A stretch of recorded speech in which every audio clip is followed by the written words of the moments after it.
जो लोग शराब बहुत ज़्यादा पीते हैं, रोज़ पीते हैं, सुबह, दोपहर, शाम पीते हैं, उन्हें 7 से 8 तरह की अलग-अलग बीमारियाँ होती हैं।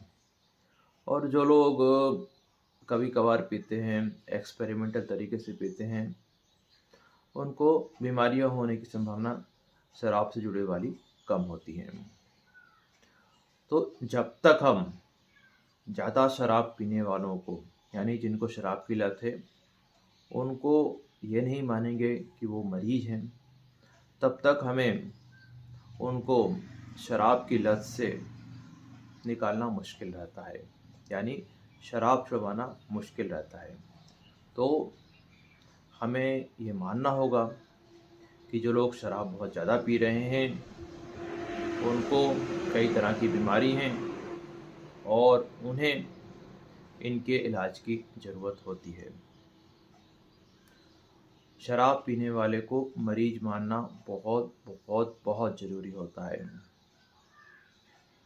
जो लोग शराब की लत होती है जिनको, उनको कुछ बीमारियां जो रहती हैं वो शराब चालू करने से पहले से होती हैं, जैसे डिप्रेशन बीमारियां और बिहेवियर से यानी व्यवहार से जुड़ी हुई बीमारियां। कुछ बीमारियां शराब पीने के बाद शुरू होती हैं, जैसे खाना नहीं खाने पर विटामिन बी और प्रोटीन की कमी, जो कि आगे चल के और भी बड़ी बीमारियां होती हैं।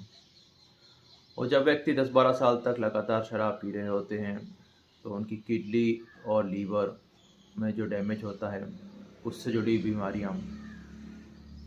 इसके बाद जब व्यक्ति शराब छोड़ने की कोशिश करता है, तो उससे जुड़ी हुई बीमारियां, जिसे विड्रॉल कहते हैं, नींद नहीं आने वाली बीमारी कहते हैं। तो सारी बीमारियों को समझना ज़रूरी होता है घर वालों को, जिससे कि वो सही समय पर उसका इलाज करा सकें। और सारा ही उपलब्ध जो इलाज जो रहता है वो सरकारी अस्पताल में रहता है, फ्री रहता है, निःशुल्क रहता है।